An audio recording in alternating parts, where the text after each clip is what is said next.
Welcome to another episode of the RAG podcast. And for those of you who don't know, the RAG stands for Recruitment Agency Growth. Since early 2019, I've been interviewing the most successful and innovative recruitment owners to learn how they rose to the top of their game. In season 7, I'm going to be having raw, authentic, and insightful conversations with agency owners, entrepreneurs, leaders, people across the industry. And I want to be learning about their ambitions, what's happening behind the scenes in their agencies today, and their plans to navigate difficult market conditions. I'll be bringing you the latest and greatest recruitment stories every single week on Wednesdays at noon across multiple platforms. Stay tuned.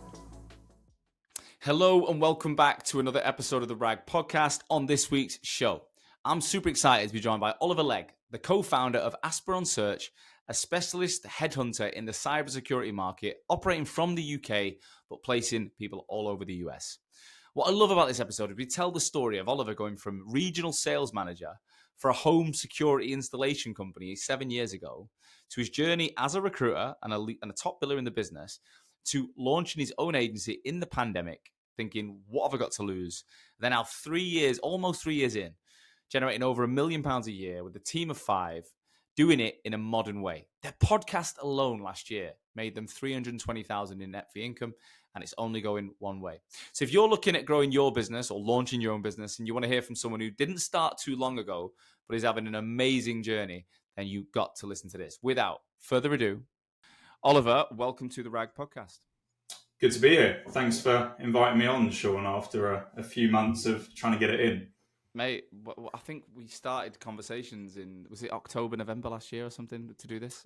It took about 3-4 months. House move, new dogs, office move, all got in the way. But no, good to be here.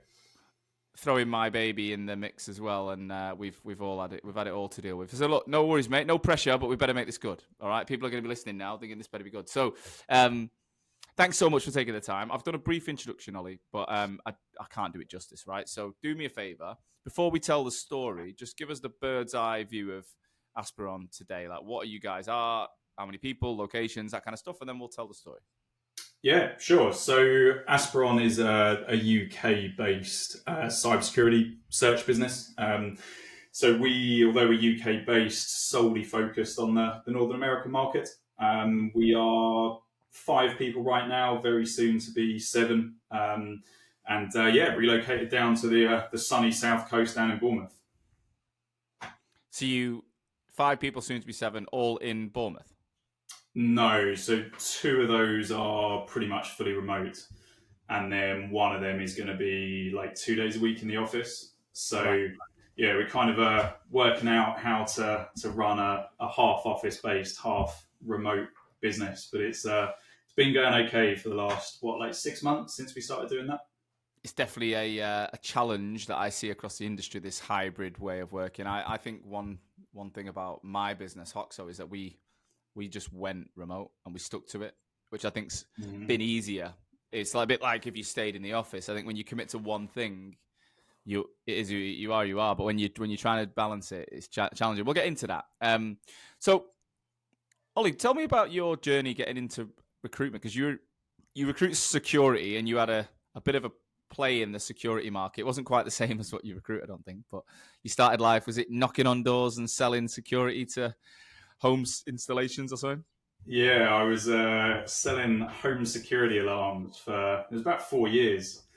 So yeah, I didn't go to university, finished sixth form, was working part-time at as a waiter in a hotel restaurant. And I remember I had 2 options, actually. I had an offer to go and work with my best mate at the time in insurance, and it was like 15k salary, which was more than I was earning as a part-time waiter at the time. And then there was this like slightly peculiar offer to be a commission-only on-the-road salesperson.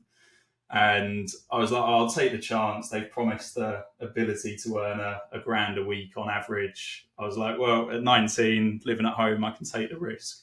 Yeah. It was a bit odd. It was what was the company called? Was it the Cobra Group? No, it was called My Home. I joined a very similar business straight out of uni that was selling charities door to door, but it was part of a wider. It was like the Cobra Group had like 1,000 different entities all over the country in energy and utilities and security and charities. So it's probably a similar. Was it a bit like a pyramid scheme type concept? Yeah, kind of. It was like on the day appointments, and you'd go to an appointment that was preset, but they didn't necessarily want you there. So, but no, it was good. Well, so Yeah, someone would book the appointment on the phone and they'd know you were coming. yeah. So it was like a semi-warm lead, and All right. then our job was basically to, within the space of 2-3 hours, walk out with anywhere between like 1,000 to 7 grand order.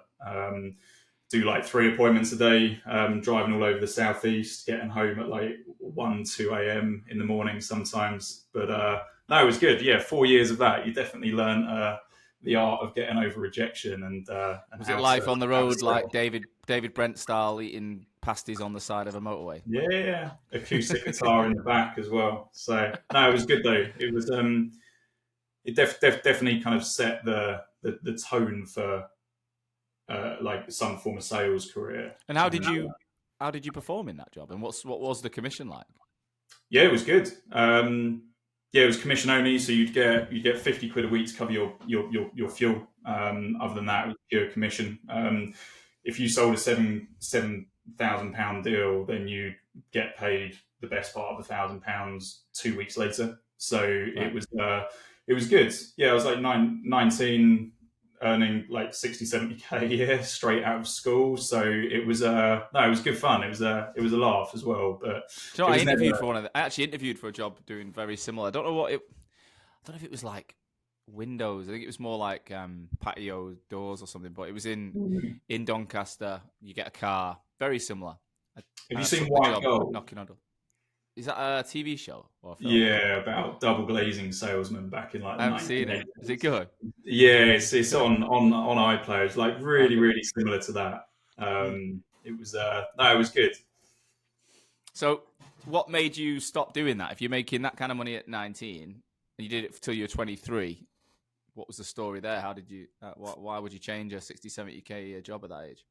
It was just never going to be more than that. It got like a little bit dull, and there was definitely an itch to do something different. And I wanted to work in the city. I knew that, but wasn't really sure what. And I applied for and interviewed for what I thought was like a broker job of some sort. And then got interviewed in person by. It was a rec to rec. I think they were called Buchanan Search. Buchanan Search, yeah. Yeah, and then kind of asked in the interview, I was like, what am I actually interviewing for here? And he said, it's a recruitment consultant role.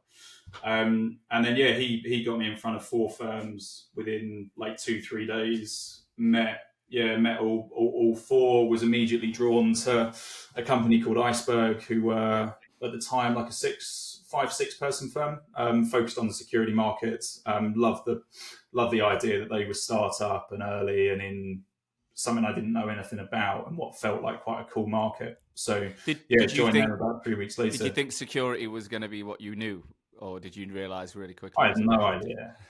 No idea at all. I just thought cybersecurity sounds great, sounds interesting. Let's go into this. The other firms were like finance or legal. So there was Hamlin Williams was one of them that was in their finance team, and then the other one was tech systems. So and then Radley James, but the comparison between like a really small startup compared to those more established firms was that's what I was drawn towards. Where were you living at the time? Near East Grinstead, so like Gatwick, Crawley way. Gatwick. So you travelled into London every day. Yeah, it was a bit of a beast of a commute. It was like an hour and 40 each way. So that was I'm glad not to do that anymore. Were you living at home still, or were you out like on your own? No, I had our own place with my now wife. So yeah, it was we managed to get a place when we were doing the alarms. So did she work in the alarms as well? Oh no, she's a teacher. Right. But you've been together since, so she's seen your whole journey and your whole career. That's awesome. Yeah, since we were 16. We met on the first day of sixth form. Oh, so, wow. And now we're married, 2 kids, 2 dogs. So, yeah, we've been through a journey over the last 14 years. Mate, big day tomorrow for you, Valentine's. You gotta make it special. 14th of the month on the 14th year or whatever. You gotta make it special. Valentine's fizzles out after that over a decade. I took my wife for dinner on Friday night, and then because we've got the kids and stuff, I'm gonna go and do something on Friday night again. But this week, I think I'll just get her some flowers and things. We'll have a nice day. But yeah, I know what you mean. Still try and make it special. I think you should. So take me back to this iceberg role then. So you joined them at 24. You've got 4 years sales experience. 23, 24. What was it like? It was good. It was definitely a culture shock though. Like going from doing 3 appointments today, driving around, having your own kind of spare time, to then being in this like really intense 10-hour working day where it was non-stop start to finish. It was definitely a culture shock. But yeah, loved it. Loved being able to just kind of go around and meet people as much as possible. And yeah, pre-COVID days, just being out, walking the streets of London, getting in front of people. Tom, who's the founder of Iceberg, he literally said, as soon as you go out and do a 360 placement, we'll promote you from a resourcer into a consultant role on the full commission. So I was like, right, game face, that's the aim. So yeah, managed to do that in 3 months with a 15k placement at BDO, so one of the large advisory firms. And yeah, it was a tough first year though. It was so going from doing consistently decent earnings in the alarm sales to then being on a 22k base salary, the commission taking way longer to actually get banked.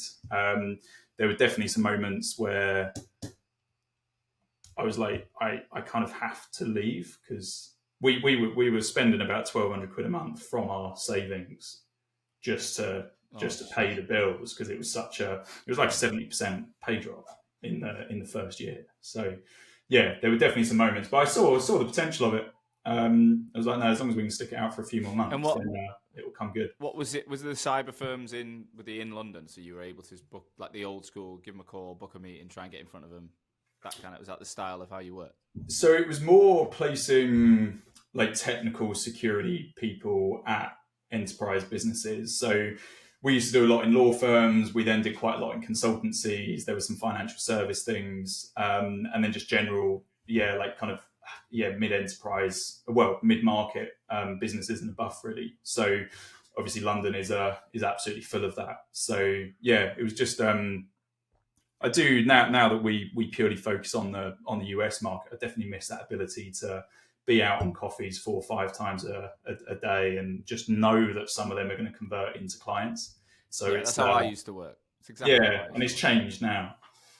I loved it. It was like I used to go to Leadenhall Market and around the Gherkin, and every insurance company's there, and just literally I could do 5, 6, 7 meetings a day. And like you say, they would convert, because a couple would be candidates you're representing, others would be clients you're trying to get roles on, or you're already working a role and you're giving them an update. It was brilliant. So how did your career progress from getting promoted in 3 months? How did you then go up the ranks in that business, and what sort of responsibilities did you take on? Yeah, so the progression was really rapid for about 12 to 18 months. There were quite a few little pay increases with base, and then there was the kind of pretty within the first 6 months, kind of being able to start mentoring the incoming resources and helping them learn the ropes. And there'd been kind of elements of training and leading teams in the other sales jobs, so there was already a little bit of management experience there. But yeah, enjoyed that. I wouldn't class it as an official billing manager role, but that kind of having up to 2, I think at the peak, 3 resources and consultants, and then obviously still having your own number to hit as well. And then it just started to, COVID hit, which was we were actually out in New York on a work trip. 5th of March, I think we flew out, 2020. So wow, 2 weeks before global lockdown, and that was a good trip. But a lot of the stuff that we were hoping would come from it didn't, because of what then happened. yeah, that was kind of a catalyst for realizing that actually this isn't the right place anymore. And you kind of sat at home, still doing all right numbers during COVID and what in 2022, but just having that feeling of like, all I really feel I'm getting provided now by the company is a LinkedIn license and a fairly unknown brand, and just thinking that there's definitely a way to kind of channel efforts into something a bit more lucrative. What sort of earnings and billings did you do as a consultant there? Because I want to know, just because you said 60, 70K as a 19-year-old was impressive. How did that then transform when you went into recruitment and actually became good at it? Yeah, so I joined in beginning of March 2017 is when I first got into Iceberg. First year was like early 40s in earnings, and then year two was, I remember exactly because it was so close to the magic six figures that everyone aims for when they're getting into it. But it was 249,000 in billings, and then 98.2 in PAYE earnings, and then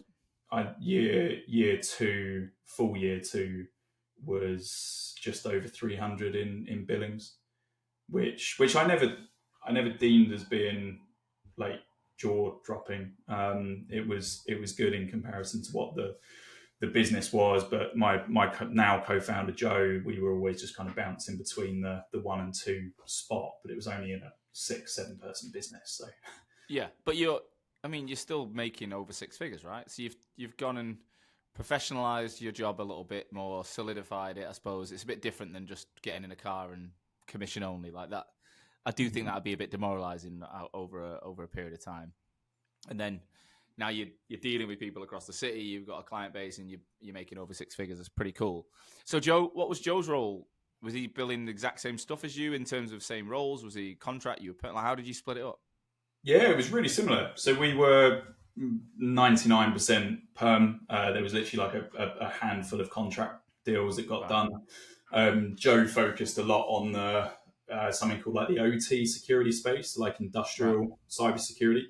So really cool stuff. So like protecting like power plants and like water treatment facilities and wind turbines from getting hacked. So really cool stuff. So he developed a really good niche there.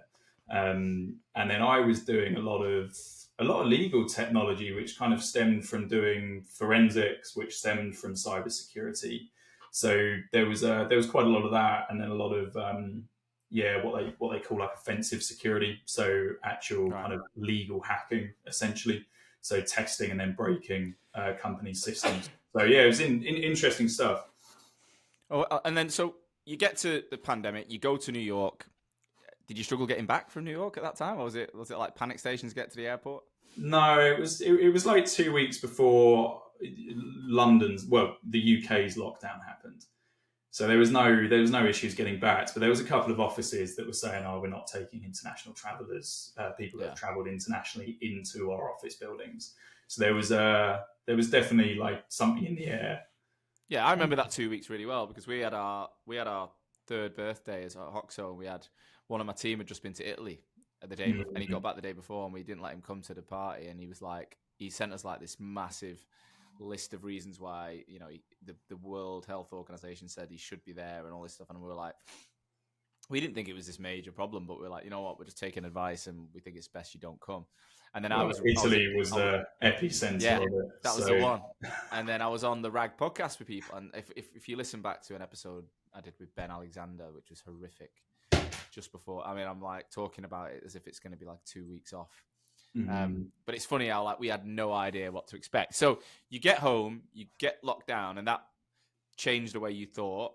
And how did it come about, you and Joe? Like, what was the conversation there? Joe had been on at me for ages. He was like, "I'm just waiting for you to say let's do it." Let's go. And I never pre-COVID I never wanted to start up. So I saw myself very long term at Iceberg, and just kind of seeing where that business was going to go. And there are a few things that happened. I think just it was basically just being sat at home, not really having much involvement with the team because things weren't being brought together, and just thinking this just isn't right anymore, and it's not the way we want to be recruiting. And we found out that we were expecting my daughter, and thinking back then to the 3 hours of commuting each day, I was just like, there's no way I can do that when we're starting our own family at the time. And there was a pretty definitive moment. I won't go into it on this, but I remember calling Joe and just being like, let's go, let's do it. So when was it? Can you remember when that was? What month or? It was the very end of September 2021. And then we started putting things in motion, and then we officially launched 15th of June 2022. So my daughter was born in January. I feel a bit obviously bad, but resigned after my biggest commission slip on the day, and then took it was about 3.5 months off. Enjoyed that with our family of three, and then went fully into it. Was this your first child or your second? Yeah. This is my daughter, number one. That sounds like, I mean, look, I quit on a day I got commission. I think it's just the way the industry works, right? You're going to guarantee what you got to get, and you've got to go. And our bosses who started the agency probably did the same thing before, and it's just the way it works. But I wouldn't feel guilty over it. It'll happen to you one day if it hasn't already. So, I'm sure it will. It will. It just inevitably does. So where did the name Aspiron come from? So it stems from the Latin, like a variation of the Latin word aspire, and we took ages to decide on the name. And I've got it's in a drawer next to me somewhere, but got a huge like vision board that my sister-in-law, she's in marketing, and she kind of sat down with us and went through and kind of I think it was probably a bit OTT, but kind of think of all the things that you want the business to represent and all the names that you associate and words that you associate with that. And then we ultimately stemmed on the something that was all based around aspirations and aspire. And then is it a made-up word, Aspiron? Yeah. I'm pretty sure it is. I don't think there's similar words, but we didn't go down the route of, there's quite a lot of cybersecurity firms that are very kind of security focused names, and we wanted to avoid that just to allow us flexibility if we ever wanted to kind of do different markets. The reality is we won't ever do that, but at the time we were thinking, well, let's keep that open without kind of defining the brand by that. So the vision at this time was build a business that you and Joe, could enjoy and would reflect the people you were, right? Yeah, absolutely. And we just wanted control over like commercials as well. So there was quite a lot of friction over us wanting to be able to do things with clients, or like there was certain situations where I would have kind of done something a bit different for a client that was. There was one thing in particular, actually, that was like the client asked us to qualify a candidate for them, and they said, look, you can have the candidate if you think they're any good, because we've had them come through directly, but what fee would you charge on this? And like my immediate response would have been, oh, we'll just like discount it in half. Like if you've given us the candidate, well, then we run the process, then we'll just do 50% of the fee if that candidate gets the job. And I remember the conversation internally, it was like, oh yeah, not like 2% off the fee, so from 20 to 18%. It was just that feeling of like, if I was the client, I wouldn't then respect Oliver for doing that kind of discount. And there was just a few things like that where we just wanted to be able to run things our way and make the decisions. Yeah, and you wanted to build relationships your way. And look, I think you get to that point in your life where you've done enough for other people, and it's about your own journey. Mm-hmm. So, what was it like starting in summer 2022? You got a 3-4 months. Oh, how old is your baby at this point? 5.5 months. Right. So yeah, my baby's 4.5, nearly 5 months now. So I can picture it vividly what you're going through. What's that like starting a new business at that time? Because I'm so excited to finish work now, and I'm trying to steal those moments with her, and I am working hard, but I'm probably not working the same level of hours I was in 2017 when I launched Hoxo. So how the hell did you get through that? The first 6 months when it was just Joe and I, like looking back, were the easiest 6 months in the business so far. So we're just over 2.5 years old now as a company. And yeah, the first 6 months of just Joe and I being pretty much solely remote, they were the simplest times. And work in the US market meant that the mornings were kind of ours. So yeah, being able to spend lots of time with her and do things in the morning and then just basically work late just seemed to work really well. And it obviously changed a bit when we then had an office and had staff, because it wasn't just like our time is completely our own now. Where did Joe live? Was he local to you? 2 months were simple. So he was originally from Kent, but he actually moved down to the Bournemouth area. Met a girl in a house party, and he's now engaged, house, and a daughter with her, and relocated. Was he already? So did he go as soon as the business started, or was he local to you when the business started? No, he was like 40-minute drive away. So we met up occasionally. So he moved whilst we were still employed by Iceberg. Right. Okay. And then moved down to the south coast. And you decided to go with Recruit Hub, right? With Edmund and the guys. Did. What made you use those guys to start the business and take, I guess, a bit of support and not just go completely on your own? Yeah, I think it was appreciating what we didn't know. So, like, we were all right billers. We were all right at doing the client acquisition and then the actual recruiting piece and managing processes. But it was just a realization that all the back office piece, the technology piece, the legal elements, like we had zero exposure to any of that. And like, I think we would have made it work without Recruit Hub, but they definitely made it easier. Yeah. And like, just the sheer amount of time that they save, like setting up Vincere or like certain like technical issues, setting up email domains, just like all these admin tasks that they just completely take off your plate. So yeah, if we were launching again for the first time, I'd definitely do it again via them. Yeah. It was it's useful.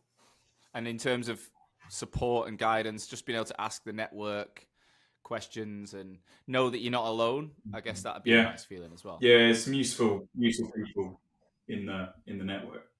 Yeah, the portfolio's massive now. I think they're like over 100 recruitment businesses, which they've grown so fast, but they're doing something. Yeah, we're in a big old Slack channel with them. Yeah, they're doing something right. Good on them. So you said the first 6 months was the best or easiest time ever.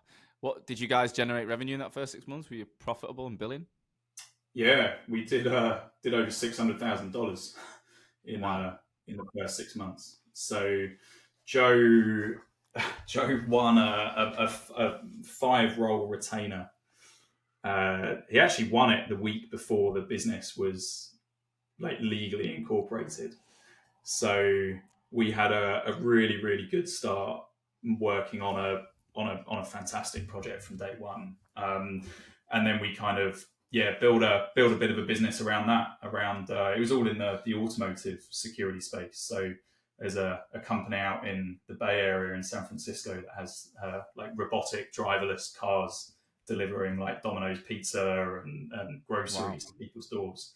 And we're building the security team that were responsible for kind of hacking into and then securing those. So really, really interesting project. And then we did some other stuff around like the automotive security space at the time as well. So $600,000 in 6 months. What impact does that have on your life when 6 months earlier you question probably whether you should do this? You got a young family. Like, Take us back to that moment when you're reflecting after 6 months and you've achieved so much. Year one, we only paid ourselves, it was less than 40k in year one. So we kept the vast majority of it in the business, like hardly any of it came out. So it didn't change anything.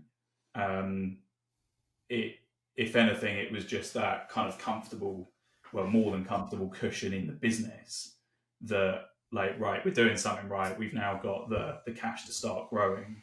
But yeah, personally, it didn't change a thing. Like, we were living more frugally than we were before. But did you doubt whether you needed to grow the team, or just, and did it go through your mind that maybe you and Joe just carry this on for a period of time and get to a certain amount of million each and then you're done?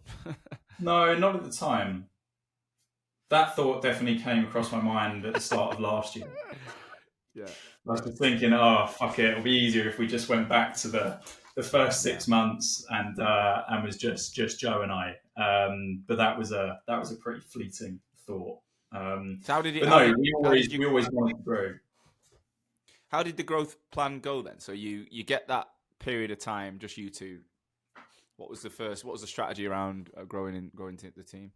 Yeah, so we opened a Crawley office. There was mainly because it was near where I lived, and there's quite a few recruitment firms around there. There's a few big successful recruitment firms, and then there's a ton of kind of smaller ones like us. It was pretty. I mean, we were pretty conservative with what we were aiming to do initially, but we started with 2 hires.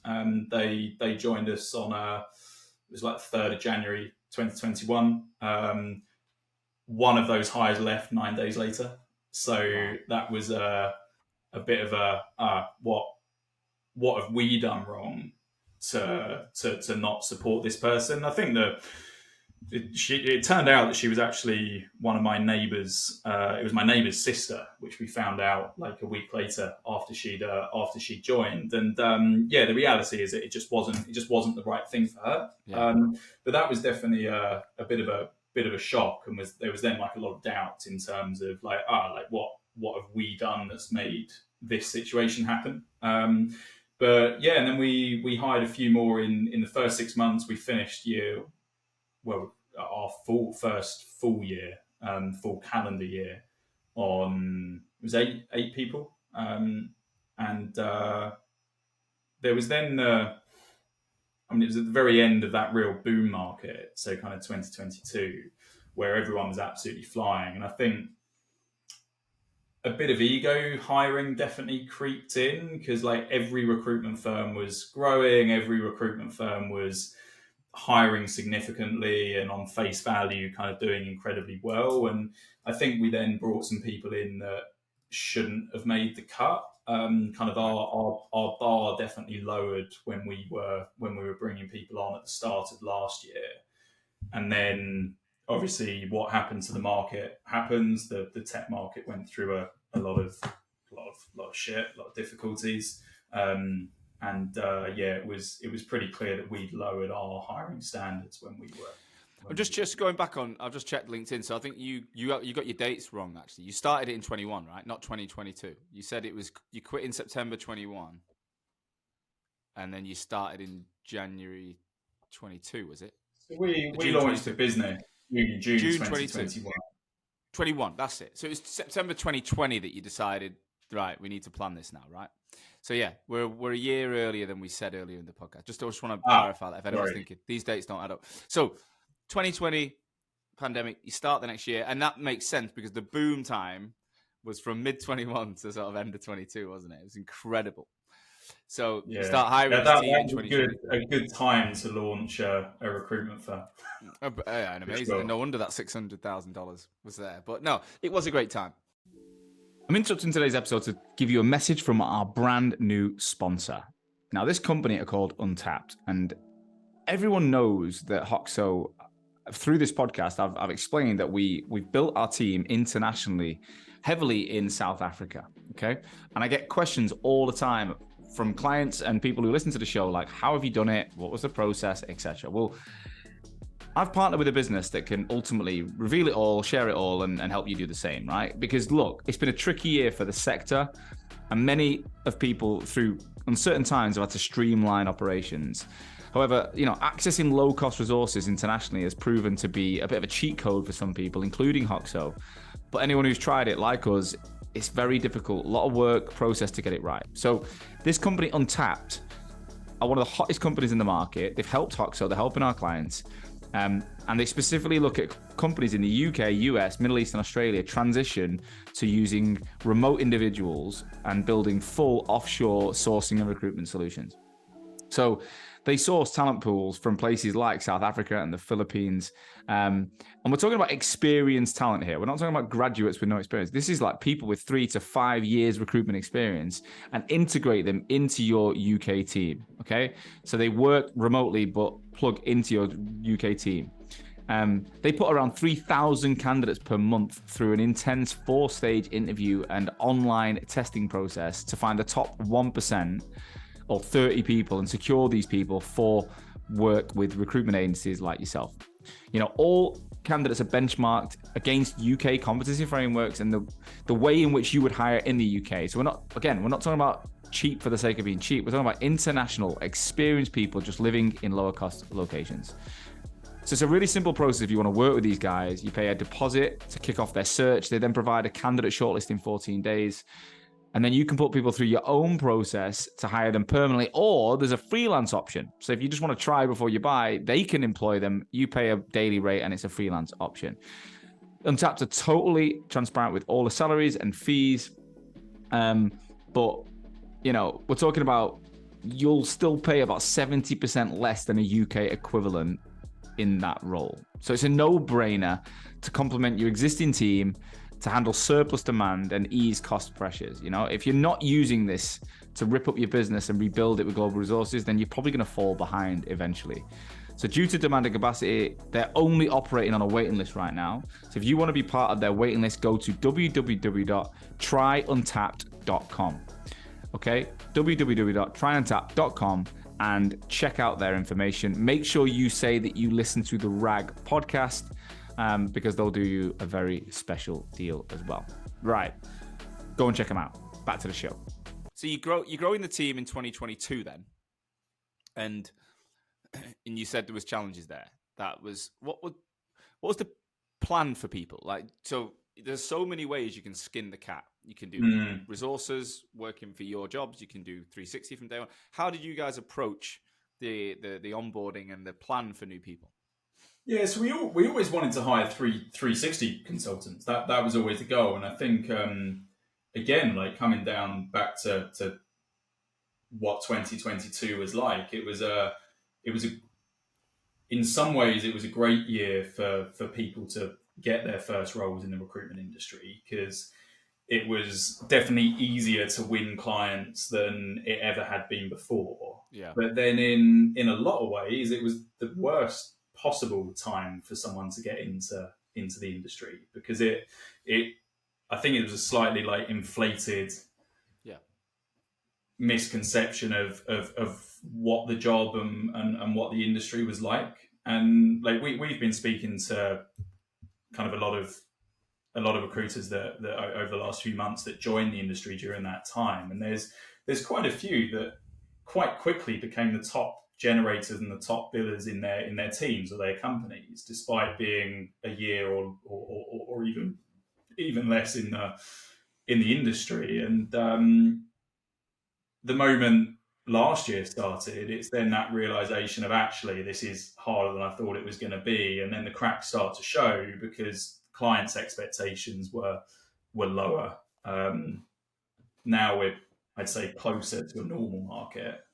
Yeah. I think it showed who can kind of really recruit versus who. So what did you see then? You saw people come in, probably hit the ground running quite quick, but then as the market fell apart, they fell with it. What was the symptom? I wouldn't say they fell. Fell was an over exaggeration, but I think it was just that realization of this is harder than it was when I joined, rather than getting easier because they're getting more experienced. So yeah, there was a lot of lessons there. And especially in kind of Q1, Q2 last year, 2023, there was a lot of lessons in terms of what we were doing wrong versus what we were doing right, and Could you team share some of structure, those meeting lessons? structure. Yeah, I mean, even like how we were, I guess, managing mine and Joe's time. So we kind of moved to this model where it was kind of on Joe and I to bring in the bulk of the business and then pass that down. And then that just caused issues in its own, because we were then like, well, we're not building 360 recruiters if we're doing that, but then we're still got the expectation that they're in client conversations and trying to network and bring in those new logos. So that was a key one, and we've changed a few things, like just the way certain targets work or certain split systems work, just so that's a bit kind of clearer, and the weight on kind of the big earnings is very much on the 360 business now. People still earn good money by doing delivery, but if they want to do really, really well, then the biggest commission structures are accessed by doing 360 billings. Which was a bit like your first 3 months at Iceberg, wasn't it? Like, there's like, you go and do the 360, you're going to earn some money. Yeah, and we'll promote you. So, but you go, yeah, but that seems to be working. We all go through that though. That you get successful, you build a team, you've got the relationships, you've got the gravitas, you've got the jobs. If you sit there and fill them all yourself, and you got these people struggling, like it's a catch-22, isn't it? You want to give them the work to free yourself up to go and find more work, but then you're not developing them. I think again, it goes back to believing in a model, a bit like working from home or working in an office. I think you've got to pick something and stick to it, and over a period of time, it'll come. If you're constantly changing the model, I think, especially for younger people and inexperienced people, it's a really difficult place to be. Yeah, and there was definitely a lot of changes or U-turns on certain decisions, whether it was certain things we were training on, or whether it was meeting structures and when they were happening, or certain KPIs. So yeah, the team will have definitely gone through a bit of, like, I don't know, I guess that typical kind of startup firm where something might be decided on a week before, and then a week later it's, no, we're completely scrapping this. I mean, you've probably had similar things in the early days of Hopso as well. So yeah, it takes a certain person to be able to be successful in an early stage business with founders that haven't done it before. That can just kind of roll with the punches and be like, well, I'm just going to go with this and make it work regardless. So yeah, like, kudos. For some people, it's so. For some people, that is literally crippling, and for others, it's inspiring and it's energizing. Like, I can empathize so much with that. I mean, I'd say the one bit of feedback when we started doing employment satisfactory surveys a couple of years ago was stop changing shit. And I was the guilty party, probably the most out of that. Even my business partner, Emma, would be like, just slow down a bit, will you? Like, we've just started this and you're already talking about that. And you doubt yourself. You hear someone else doing something, especially in a group like the Recruit Hub or whatever, like when you've got access to other people and the way they're doing things, and you listen to shows like this, it can just spark you to try something, change it. And I remember one of yours, actually. I even bought the book after it. It was you saying that you just discovered traction. Traction, Gino Wickman. That was right at the start of the podcast. Yeah. I remember you saying, the team are probably rolling their eyes and thinking, oh, fucking hell, he's changing everything again. Well, we still use that. We still do that. We still do it. Yeah. And that's been 2018, I think we started with Traction. And we started the process of the level 10 meetings, and we got the software. And we still have a level 10 every Monday, 90 minutes. We follow the same structure. We don't do everything in it. I don't know if you did any of it yourself, but like there's some really simplistic stuff around rocks and scorecards, and we do all that. Like, we still do it, and it's worked really well for us. But there's some of the organizational chart stuff we don't do. I might actually. That's a good. I might read that book again. I might go back on it. See what I never read it. I bought it, and then it's sat on my bookshelf. I should be on commission. Yeah. People bought that book. Book salesman. But So last year, 2023, has been like how would you describe it? Because like you say, the market took a dip. There's no denying. Like people across the industry had a tough time. How would you describe your experience? it was hard, but having gone through like deep dark lockdown, it was not like, oh, we've never been in this situation before. Yeah. Like we'd been in situations where all hiring had been paused across all of your clients, and where offers had been rescinded and taken away. Not the same level of like tech layoffs, but furlough was similar kind of situation where the people that you were dealing with were just not there. Yeah. So I guess we were kind of set up well enough that Joe and I had felt a similar kind of market before, albeit it didn't last as long. But we got through it. We ended up 5% down, so we had pretty much flat revenues from 2022 to last year, which given what was happening, we were actually fairly happy with. Like I remember having when the Silicon Valley Bank crashed, we happened Friday afternoon UK time, and Joe and I had a bit of a like crisis meeting over the weekend, thinking, right, we've got potential that every single one of our outstanding invoices is not getting paid. Every single one of our active roles is wiped off the board. So what are we going to do to transition? And yeah, we sat down with the team on Monday to go over the plan. I'm not sure how kind of seriously they took it, but I guess it was kind of that preparing for the worst. And then the reality is that they got bailed out and it was all fine. But that could have been really bad in kind of May, April time, I think. Yeah, for sure. And you guys started with my boot camp, I think, at the start of last year, was it? Or was it the year before? Yeah. I think it was last year. Yeah, January. Start of 2023. January we started. Yeah. And I remember looking at your stats were just growing like wildfire on LinkedIn. So talk me through the experience of, well, why did you decide to invest in LinkedIn? Like, what was the reason you thought we need to learn this stuff? Well, I wish we'd done it when we first launched. And I wish we'd started our podcast when we first launched.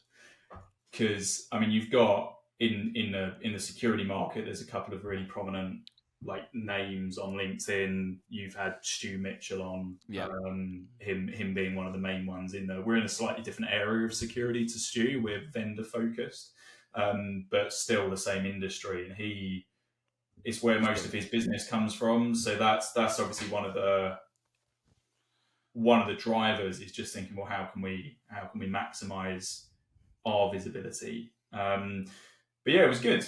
The team all took to it well. Everyone's team stats have gone up.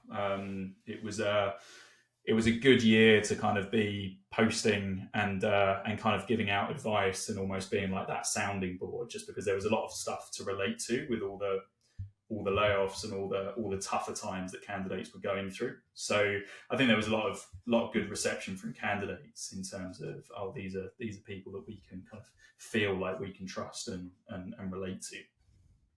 And how would you say the system has become part of the business now? Because even the first thing you said to me today was, I've dropped off a little bit, but it's still, you can tell it's ingrained in your DNA now. So like, how do you guys go about keeping that alive? I think it's pulling stuff from your everyday client and candidate interactions. I think as long as you've got that mindset of, right, that's an interesting point, other people might be interested in hearing about that, let's forge a post around it. I think that's what most of the team have been able to take on board really well, is just being able to create the organic content from their everyday experiences rather than following. So we don't follow your really regimented structure, but the underlying kind of knowledge and mindset has allowed them to still do really good content. Brilliant. And what impact would you say it's had on the business?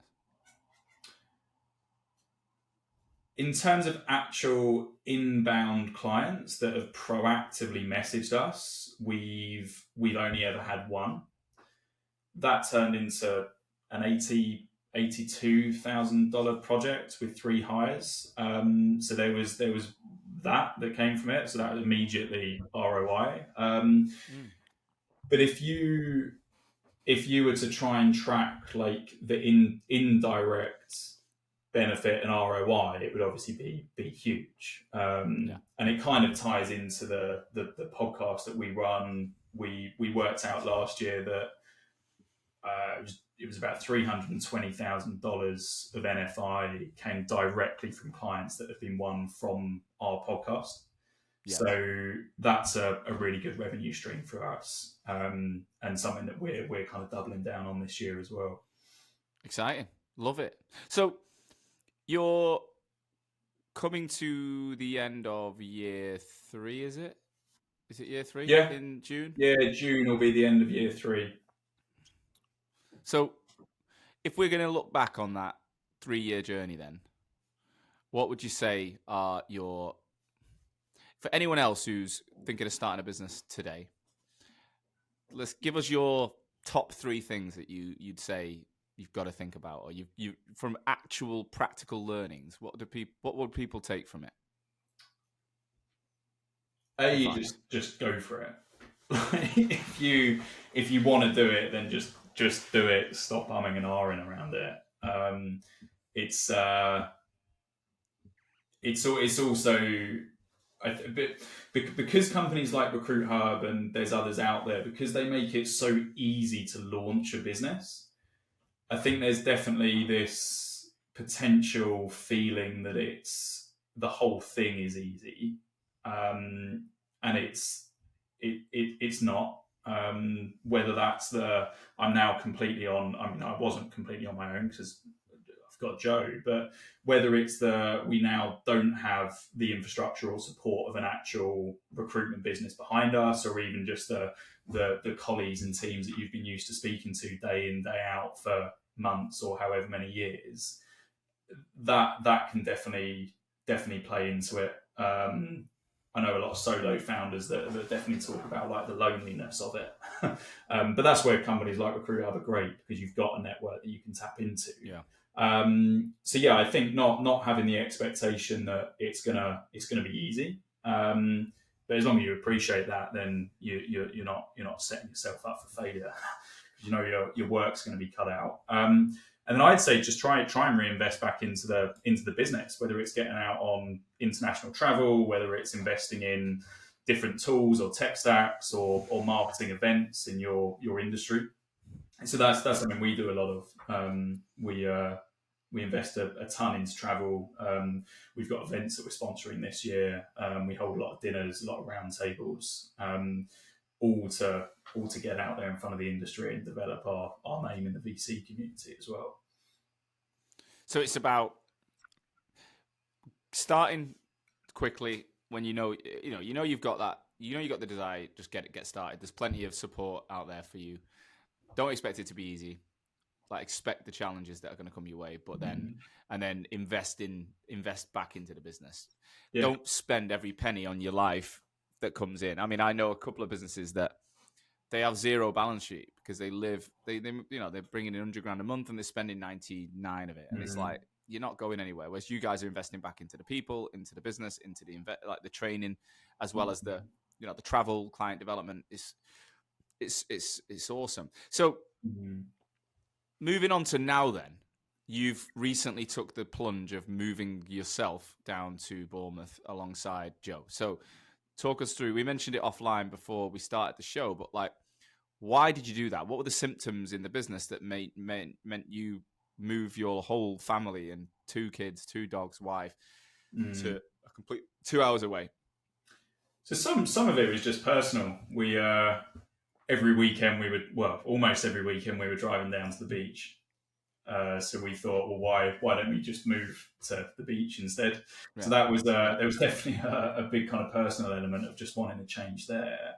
But then there was no friction from it, and I don't think there would have been in the short term. But I think over time, Joe and I being that far apart, but still having an office-based company at the time, I think that that would have brought some issues, whether it was a year or whether it was 3 years in the future.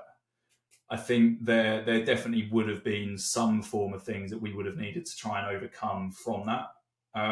So So how it was it just being tied run? in perfectly. You were in an office with everyone in Crawley, and he was just working from home on his own. Is that how it was? He was coming up. It was minimum once a week. He was coming up, sometimes two, occasionally more than that if there was specific things that we were doing in the office. But it's like a 4 hour round journey. And your hours are US hours, so everyone starts Doing late US and finishes late. hours. Yeah, so it was probably like naivety from the start from the two of us thinking, oh yeah, we can make this work. And I mean, I say that we were making it work, but it was definitely that feeling of we missed being together. And we'd always worked with each other day in, day out at Iceberg, and we always bounced off each other really well in terms of like the cross pollination of ideas or clients or candidates. So it was an element of missing that, and we just thought, well, we can tie this all in. So Joe had literally just had his second daughter, and he was on paternity leave.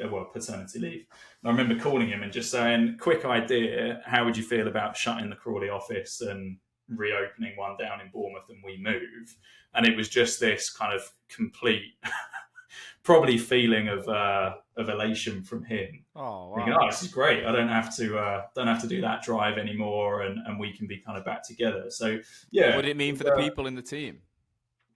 So that was the difficult part. Is we had, at the time, we were a team of 8, so 6 people based in Crawley, and we had to tell everybody that, well, we're shutting this office and we're moving 100 miles away down to the southwest coast. So that was difficult, and there was a lot of nerves kind of telling the team that we were doing that, because there was obviously going to be fallout from it.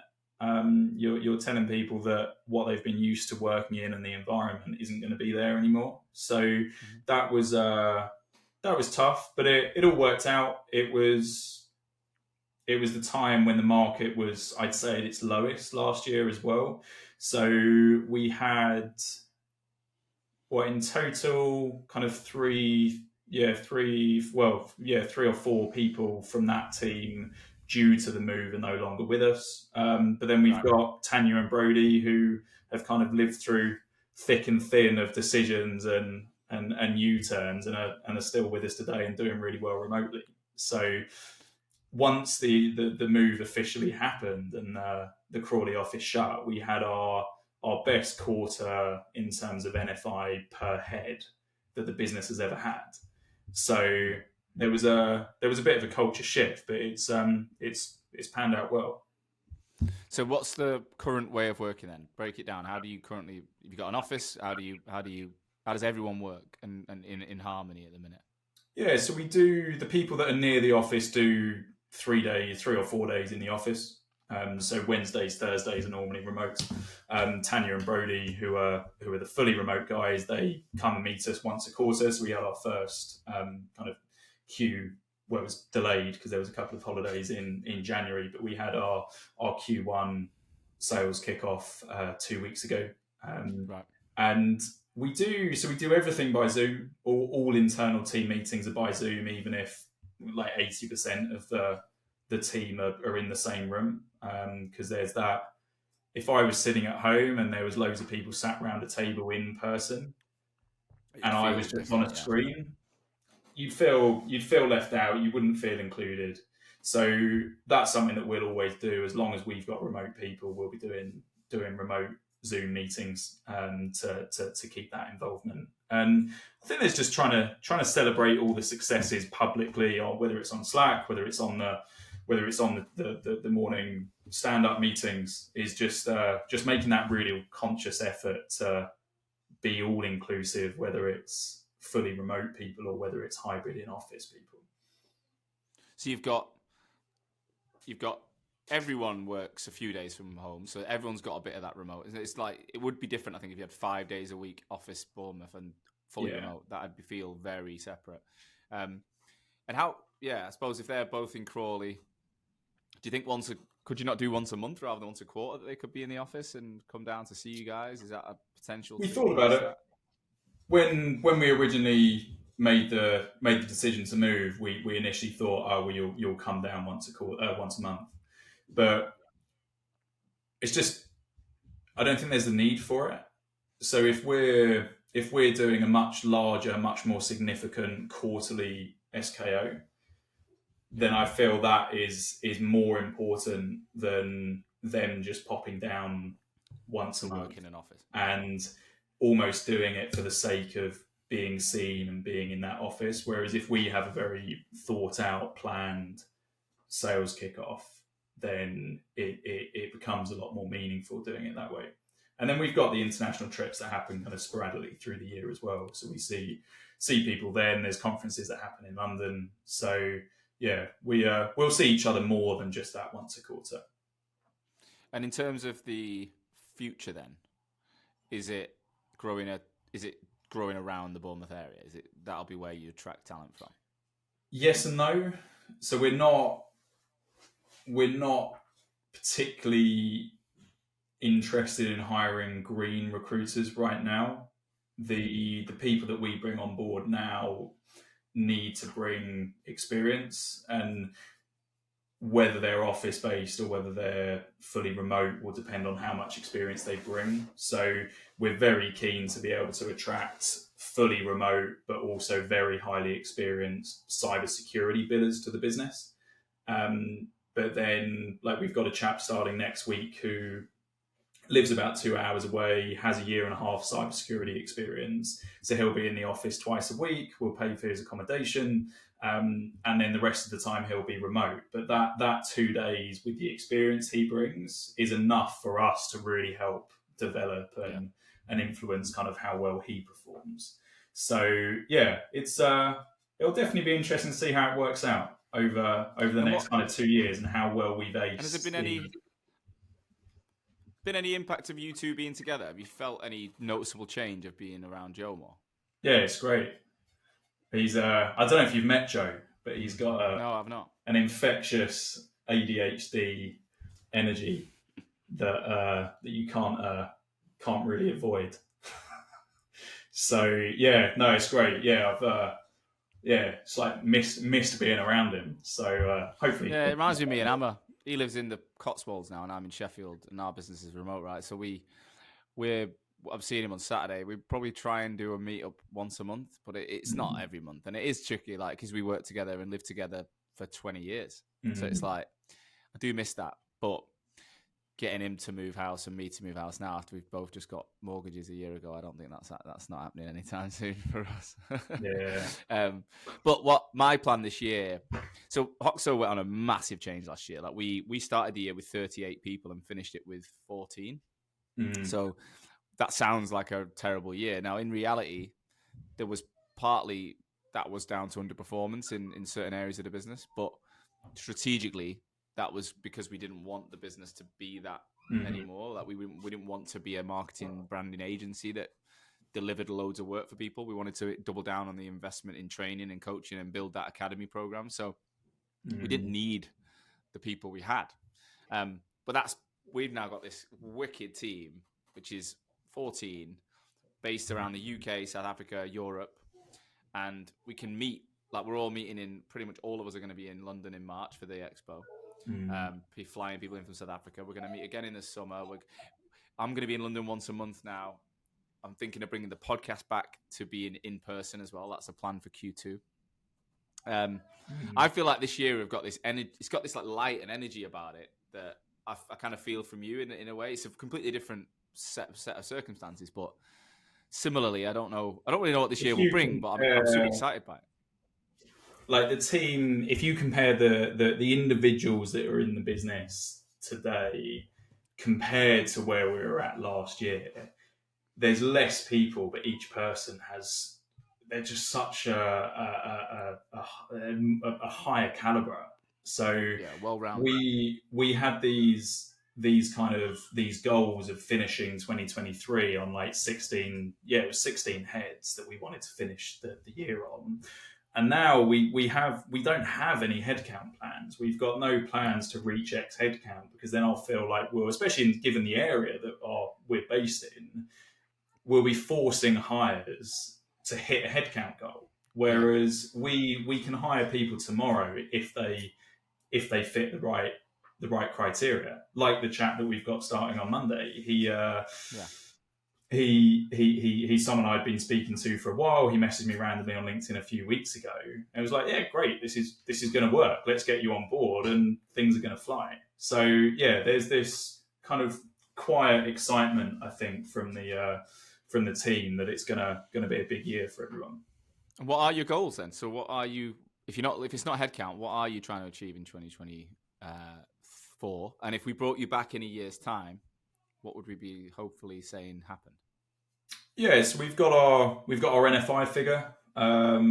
If you want to know that, then I can share it. So we've got a 1.95 million USD NFI figure, which we believe we could hit with the team that we have today. How many people? So have you with got the today? new people that are coming in, 5 in total, including Joe and I. So that's a $400,000 head.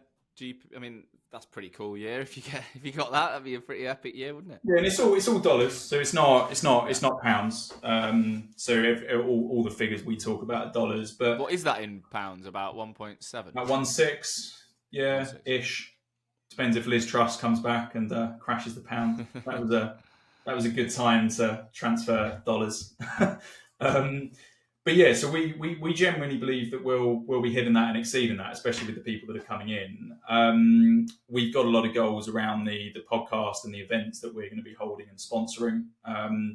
We're almost solely vendor focused now, so the whole business completely transitioned from technical security to go-to-market vendor security about 9 months in. And we now have a whole business development strategy around kind of developing the VC relationships, and we're launching our first managed service agreement. I mean, by the time this podcast goes live, we might have announced that, or it'll be very, very shortly coming. So that's really exciting, and just getting embedded with the VCs even deeper than we are at the moment will funnel us a lot of business. Well, Ollie, that's an hour and 3 minutes, which is usually where this show wraps up. I just want to say thanks. Like you've come on the show. Your business is still relatively young, less than 3 years old. You're doing it incredibly well. We've had life-changing moves. It's a familiar story for many. The reasons you started the business, and I think it will give a lot of other people confidence that if they've not already started, they can.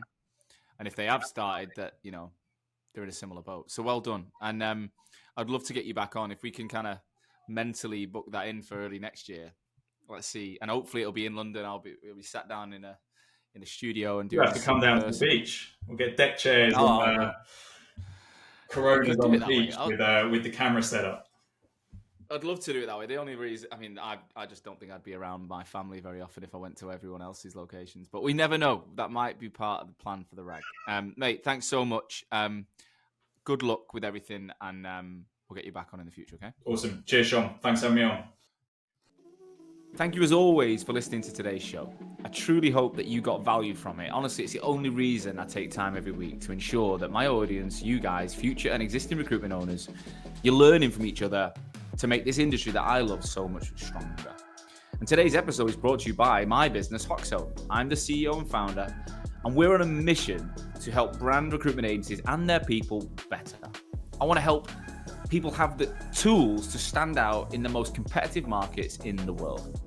We're currently working with over 350 recruitment agencies and 5,000 of their consultants right now, helping them to build their personal brands, to consistently win more business, attract talent, and just become that go-to recruiter in the market. Now, we do have a huge coaching program, but a lot of people don't know we also manage the brands of a lot of founders, and we can do the rebrand of that company organizational piece as well. So if your recruitment agency either needs help to look and sound exactly how you want it to, or your leadership and consultant level need to get out there and drive more traffic back to that website, to the business, and start using LinkedIn to generate more revenue, then you should definitely be reaching out to us. If that sounds of interest, please do visit www.hoxomedia.com or drop me, Sean, a personal message on LinkedIn. I love hearing from RAG listeners. I would love to talk to you. Look forward to it. So I'll see you again next week with another episode. Catch you soon.